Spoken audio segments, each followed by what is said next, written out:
All right, all right, all right. Welcome back to the Grab Some Popcorn podcast. Your host, Jared and Emmanuel, here to bring you movie news, movie reviews, and all around movie topics. Like, subscribe, and comment on whichever platform you're listening to this episode on, and be sure to check out previous episodes if you're listening for the first time. Got a good show for y'all, so let's get right into it. Let's go. All right, so I'm sure everyone has seen the talk of Movie Town right now, coming from Amazon Prime, starring Ice Cube, War of the Worlds. From what I've seen, this is a reimagining of the 2005 version starring Tom Cruise. Very far cry from that movie for sure, but we'll get into it for sure. I'm going to let Emmanuel open up as usual and give me your first impressions of this movie, Emmanuel. All right, so I saw the new War of the Worlds on Prime not too long ago, and I did watch the 2005 version, but I watched it afterwards, so just to get an idea of what the first one, and so this is the second one that I know of. So here's my little review. So I didn't really see technical errors, like including bad acting or audio-visual problems or editing problems or confusion in the story or script. So the movie can get less than a 5 out of 10 from me. That's just how I don't give a movie a worse score than a 5 if there was no super bad errors. So that's that. So some pros, it did have really good action. It had very unique editing. What I mean by that is that most of the shots that you see in that movie are like drone shots or satellite shots, or like, they're done through the eyes of like a government security surveillance expert. They're very unique shots. It has a kind of a unique story, and Ice Cube's in a role he usually doesn't play. Usually he's whooping butt like with guns, and this time he's kind of like a security engineer for the government. So it was just a unique, you never see Ice Cube very much play a role like that. And the movie, a great way to chill out for an hour or two. It was super exciting. Let's see. I rated the movie on a bunch of different aspects. Like, I'm not going to go into the actual list of how I rated it, but to make a long story short, the rating that I gave it was 77 out of 100, so about 7.7 out of 10 when I broke it down. I told you some of the things that I liked. Let me tell you some of the things that I didn't like so that you can get an idea of what brought the score down. First off, I'm not sure how I felt about Ice Cube in that role. I'm not sure if I liked him better whooping butt or, being a security engineer for the government. I wasn't, you know what I mean? I was kind of like 50-50 on the seesaw of that. So that, I don't know, that was kind of iffy. I'm used to seeing him kicking butt. Also, I think the aliens in the movie could have been built up a little more, had a bit more like science-backed facts about them. They kind of just showed up and started killing stuff. And I wish I learned a little bit more about them than I ended up learning about them by the end of the movie. Also, I think the CGI in the movie was kind of weak when compared to some of the other CGI that you see in other like sci-fi movies. I know that they focused on getting all the shots from like satellites and drones and, cameras and stuff like that. So that's why they did it like that specially, but I wouldn't mind having seen like, when they were in person, seeing the aliens, I wouldn't mind seeing some crazy like CGI, just like, just some extraordinarily awesome CGI that would have helped a lot. Other movies, that's what put some of the other movies ahead of this one, because I didn't see anything that was like mind-numbingly like cool as far as CGI. And but it was still a good film. I definitely would recommend to see it. I just wish some of the CGI, and some of the aliens were a little bit more animated, a little bit more, cooler, I guess you could say. Maybe done a little bit differently. Okay. Well, my first impression of the movie is that it was terrible. It was more like a footage movie. Like a lot of the action sequences were just footage that was shown, and it would have been better if it was like more of I don't know the term I'm looking for, but it would have been better if it just wasn't like broadcasted as footage and like actually a part of the movie. And it's just shocking how terrible the footage quality is in a world where video chat exists. Like they have 4K video chat, but the footage and all the news stuff is just in terrible quality. So I thought that that was definitely a huge knock for the movie. Ice Cube, he plays an obsessive father that watches his daughter's text conversations unbeknownst to them, which is kind of weird because like this is a grown woman talking to her husband, and they could be having, very personal conversations. It's just like, as a dad, why would you want to violate the trust and creep in on that? So I thought he played a very weird character.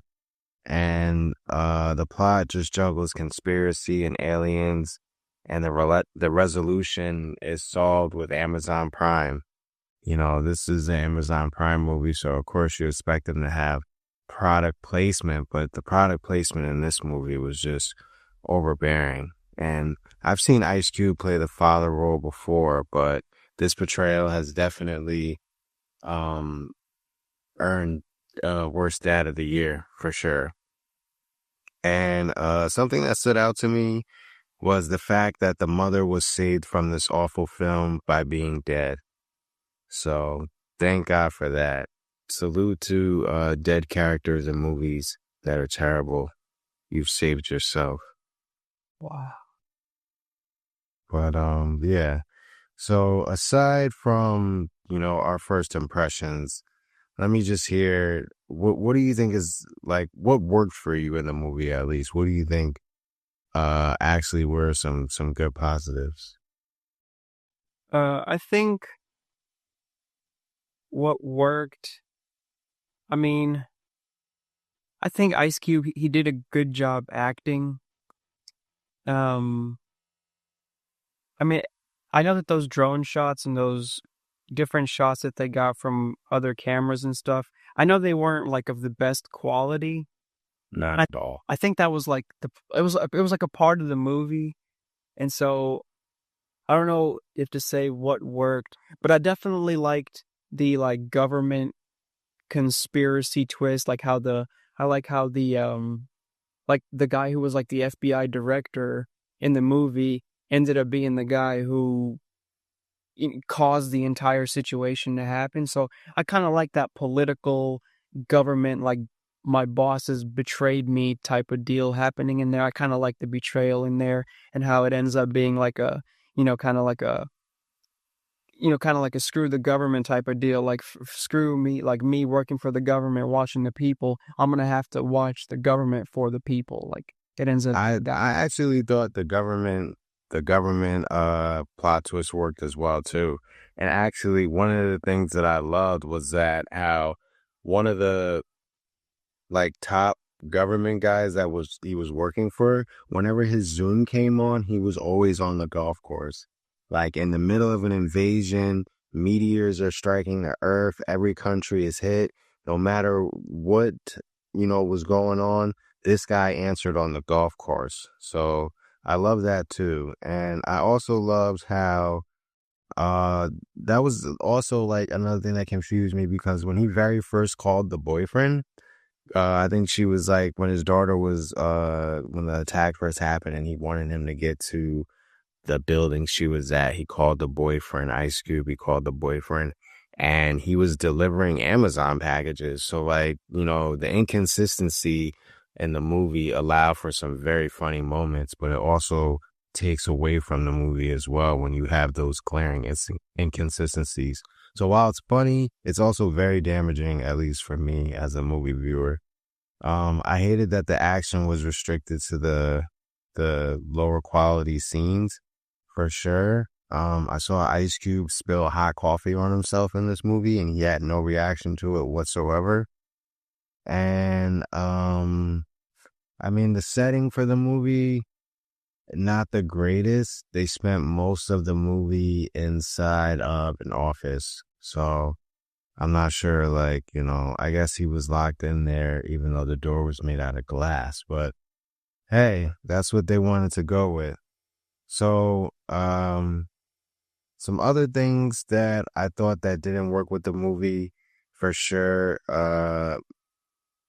For some reason, they made the boyfriend the guy to save the day, and it just seemed like he seemed kind of dumb, honestly. Like he gave that kind of like aloof personality, like his head was just up in the clouds. Like the kids were smart, his daughter and son, and I get it. Like he works for the government, so he works with computers a lot. I don't know what the wife did, it wasn't told, but it seemed like Ice Cube was a smart person to be in that position. So it makes sense that his kids were smart. But this guy coming up with the solution to end the problem just seemed like a kind of like a lot of plot armor for me. I'm not sure how you felt about that, but what were some of the things that didn't work for you in the movie?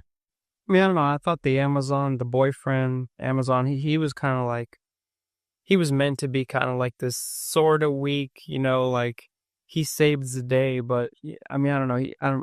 I really didn't have too much trouble with him. Mostly for me, it was just a need. I really wanted to see some cool sci-fi CGI. I wanted to see some aliens, like, you know what I mean? I'm maybe like pull an alien out and like examine him so we could see an alien like up close. I want to actually see an alien.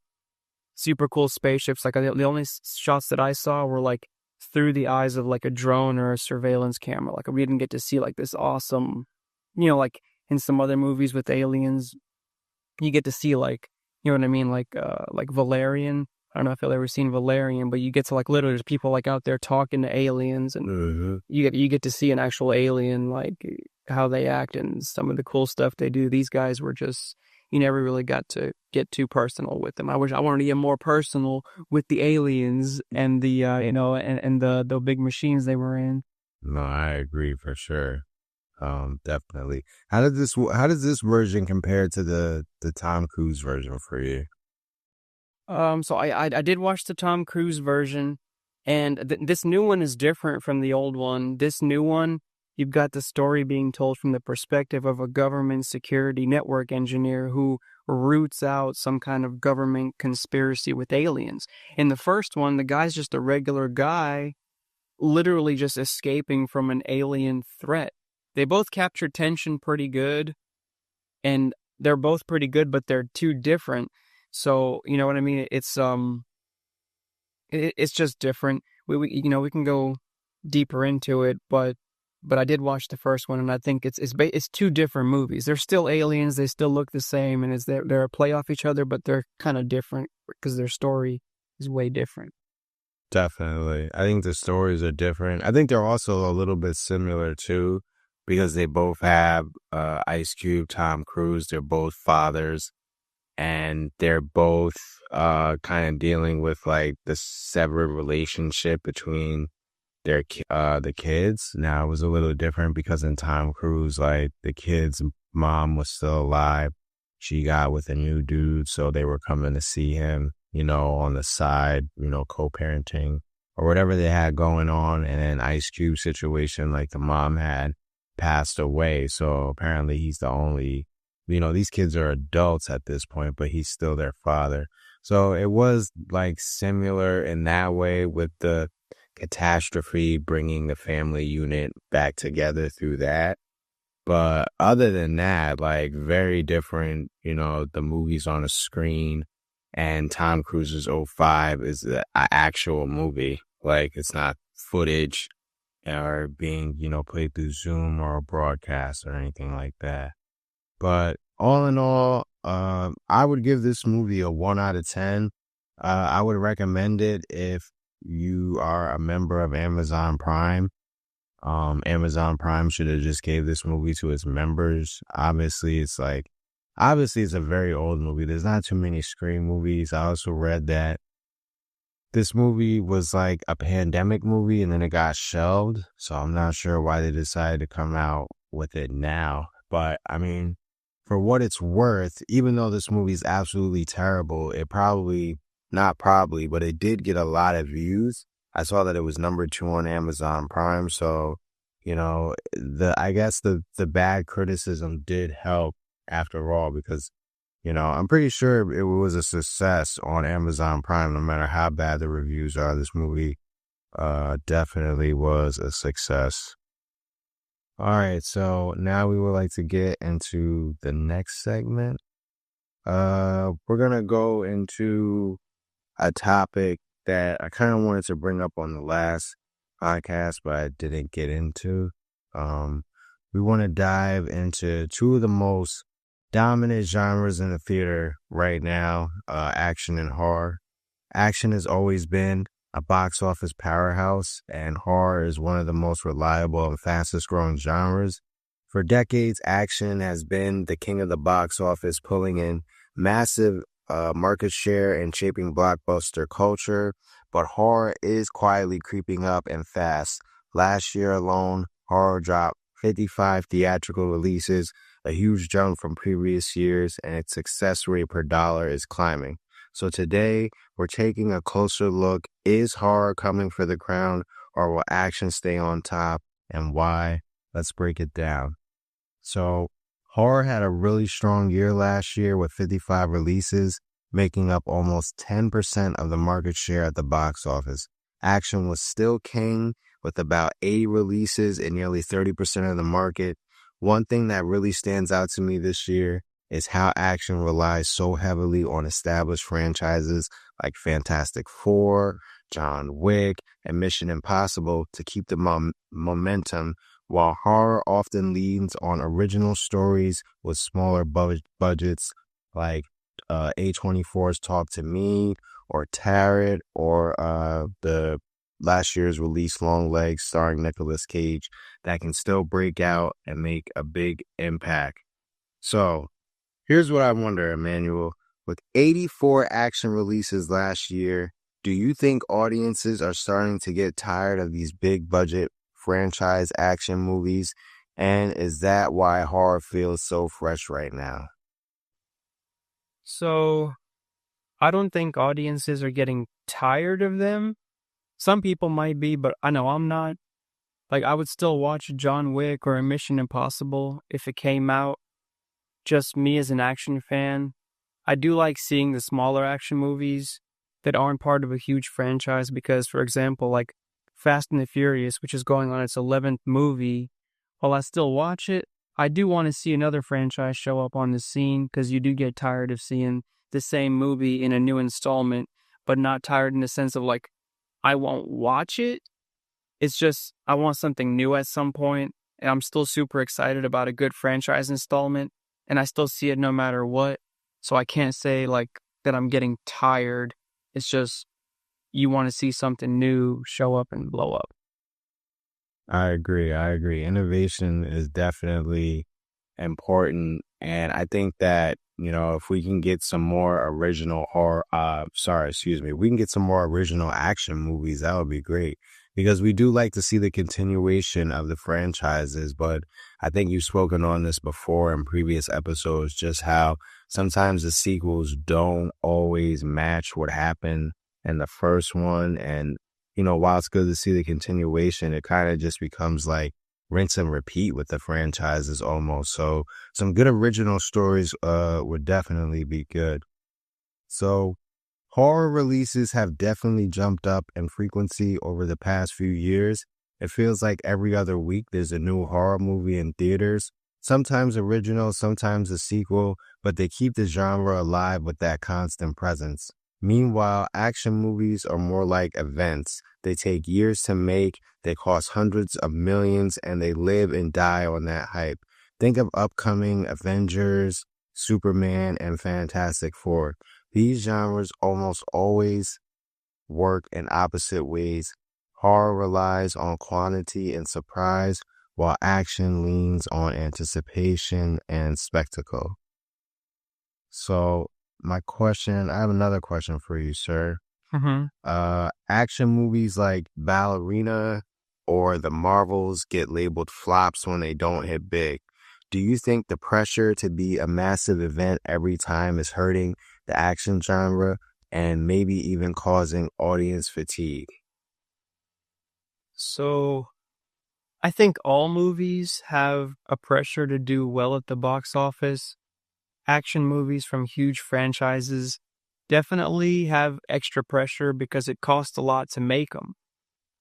To have like A-list actors, special effects crews, directors that everyone knows and loves, they all demand high prices for their services. And so if there's definitely pressure on the big box office hits to do well just because they cost a lot to make. Definitely so. I would say there's definitely more pressure than a lower budget movie.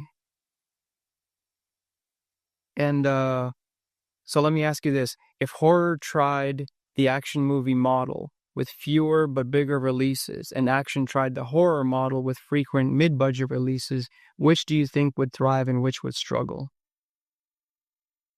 Good question. Good question. All right. So horror's already rocking the mid-budget, frequent release vibe. All the B movies and indie flicks dropping like candy. Some stink, some slay, but plenty build those hardcore cult followings. It's like horror version of the MCU, the Marvel Cinematic Universe, just with more blood and creepy masks. Now, if action tried that same thing, I don't think it will work. Action fans want their big explosive explosions, they want epic fights, and they want star-powered showdowns like John Wick or Fast and Furious on steroids. A mid-budget action flop could kill a franchise faster than Thanos snapping his fingers. Action needs those blockbusters to survive.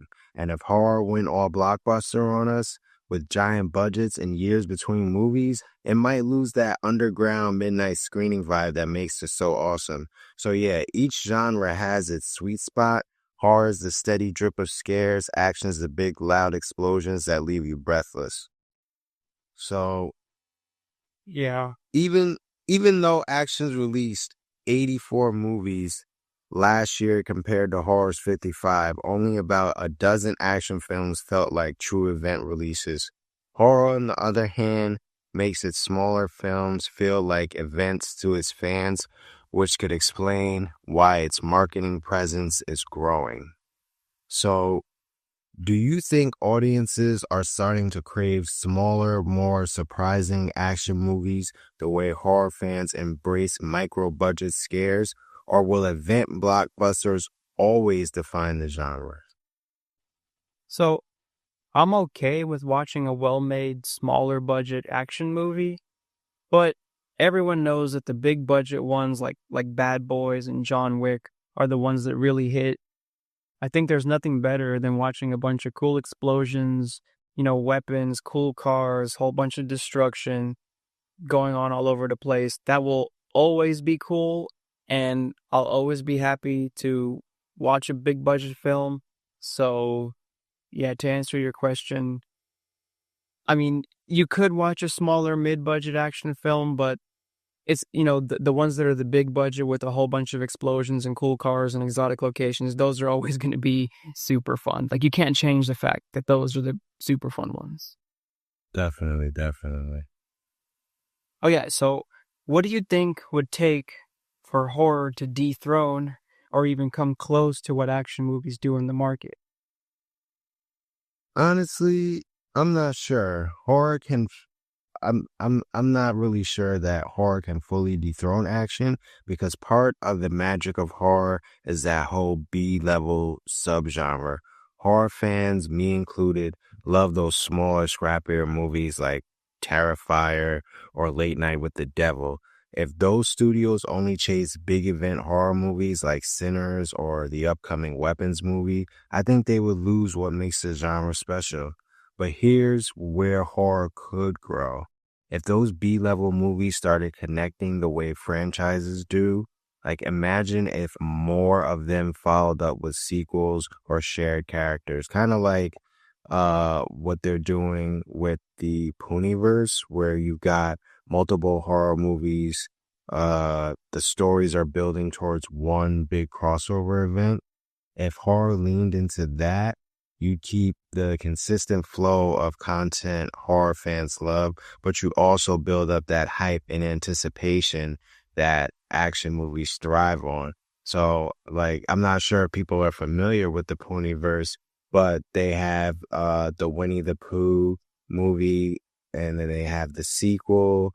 They have a Peter Pan movie. They had the Bambi movie recently come out. I think next is the Pinocchio movie. And then they're doing like an Avengers event where there's like all the main characters cross over into one movie. So I think if like, and they do have that now, like they have the Terrifier series, a couple other series too. But I think if they did more of that and build franchises up and like make connecting worlds and characters, then that could definitely boost horror up to be able to compete with action movies more in the market share for sure.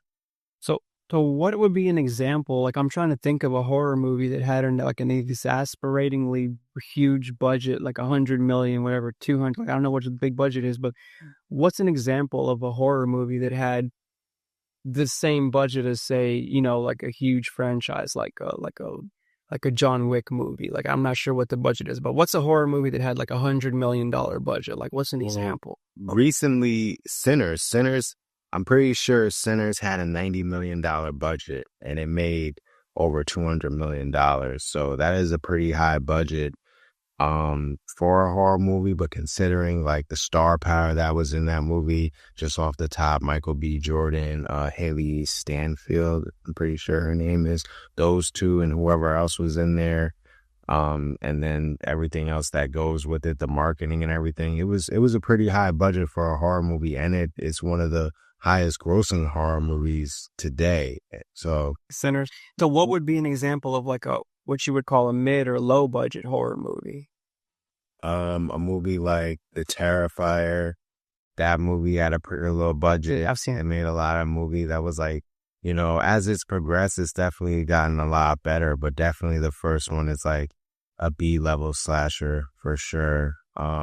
The movie A24 movie Talk to Me, I mentioned that was also made a lot of money. The movie Tarot, I'm not sure what studio that came from, but I saw that movie and it was all right, but for some reason it was really successful for like a teen horror movie. Low budget, it made a lot of money, and I'm pretty sure it's going to get a sequel too. So it is happening now for sure. Like these low budget movies are becoming more successful at the box office. It's not enough to bring it up to the action movie level, but I think over time, because just like 10 years ago, there were only about maybe 30 to 35 horror releases, and last year in 2023, there were 55 theatrical. I'm just talking about like, because of course there are movies that come out that we don't know of and don't see at all, but they're just that theatrical releases back to back years. There have been 55 releases for horror movies, and that's the highest it's been in about 10 years. So they're working their way up for sure. They're getting there. I think if they, like I said, they build more connecting universes and allow these like B-level movies to get sequels, then, who knows, in 5 years we could start seeing, because we're starting to see it now. There are a lot of big name horror movies coming out. We had Sinners this year. Bring Her Back was a big name. We have Together, that got a lot of promo and marketing. That was, I don't know how long it will run for, because the movie wound up not being as good as the marketing. But we have Weapons coming out this weekend. We'll definitely be talking about that next week. But the anticipation is really high. And I'm pretty sure there's something else, I can't think of it right now, but we're starting to get there for sure for horror. The anticipation is climbing.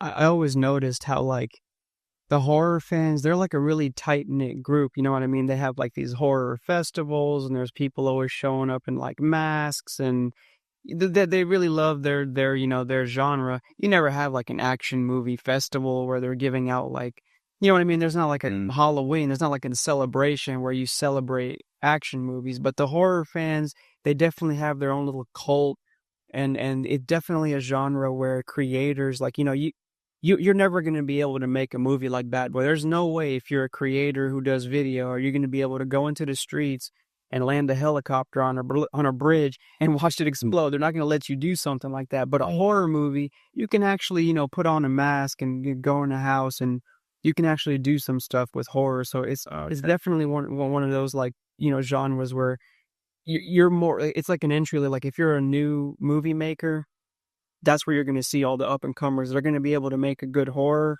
They won't be able to make a good action. You can make an okay action movie, but you're never going to be able to do, like, the explosions on bridges and the buildings collapsing, and, like, you know what I mean? A horror movie can be made for relatively, you know, reasonable budget and still be good. And that's why I think horror, like, for our topic, I think horror can, I don't know if they're going to be able to match or beat action, but if for the money, you know what I mean? If someone throws in $90 million or $100 million to make a horror movie, I don't know what they're going to spend the money on, but I think it can be done. But still, those big action movies, they're there for, they dominate the box office for a reason. That's because they're just way, way cool. Definitely. All right. Well, I think that's a good point to stop at. We hope that y'all enjoyed the episode today. If you guys have any thoughts or opinions on the topics we spoke about today, please feel free to leave a comment wherever you're listening to. Make sure to like and subscribe. Thank you for listening. Be sure to grab some popcorn on the way out. And we'll see you next week. Next week. Thank you.